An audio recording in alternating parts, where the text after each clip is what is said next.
परवीन साहिबा तुम्हें फौरन बुला रही हैं। क्यों, क्या हुआ? कल रात जो तुमने खुफिया ऑपरेशन किया था ना, हाँ क्या?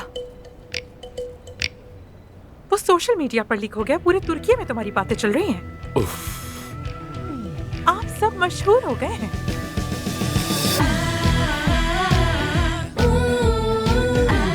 हमारे प्यारे व्यूअर्स, आज हम आपको मेडिकल दुनिया के लिए मिसाल बनने वाली एक बड़ी सोशल मीडिया मुहिम से आगाह करेंगे, जिसमें ब्लूमिंग ब्यूटी की जानिब से की जाने वाली चेहरे की प्लास्टिक सर्जरी के जरिए एक नौजवान की जिंदगी बदल दी गई। ठीक है, मैं जानता हूँ आप नाराज हैं। हमने ये सब बिना बताए किया, लेकिन इसमें सारी गलती मेरी है।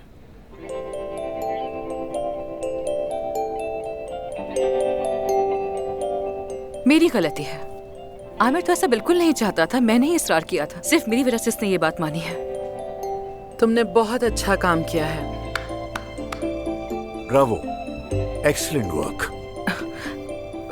क्या मतलब, आप लोग नाराज नहीं है क्या? तुमने बोर्ड की परमिशन ना लेने के बावजूद खुद फैसला लेकर मतीन साहब के टेस्ट से लेकर ऑपरेशन तक का सारा प्रोसेस खुद ही सब कुछ ऑर्गेनाइज किया है। तुमने ये सर्जरी करने का फैसला किया, और यही नहीं बल्कि यहाँ तक कि अली के साथ काम करने की कीमत पर भी तुमने इसे एक्सेप्ट किया और कामयाबी से सब कुछ कंप्लीट किया। और सबसे बढ़कर बात ये कि तुमने एक टीम बनकर ये सब कुछ किया। ये वाकई काबिल तारीफ है। अब तुम हमारी पार्टनर बन गई हो। यानी आप ये सब कुछ जानते थे? जाहिर है।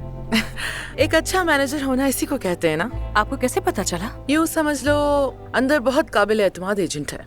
कौन कौन है वो? मुझे क्यों नहीं मालूम? मुझे भी नहीं मालूम। लेकिन अगर ये सब कुछ तुम्हें अच्छा पार्टनर बनाता है तो इस बार हम नजरअंदाज कर सकते हैं परवीन साहिबा। मेरे ख्याल में भी काया, लेकिन आइंदा हमारे दरमियान कोई भी बात राज न रहे, ठीक है? एक टीम होने का मतलब है क्लियर होना। यानी इसका मतलब कोई इश्यू नहीं है? तो फिर डन हो गया। सुपर।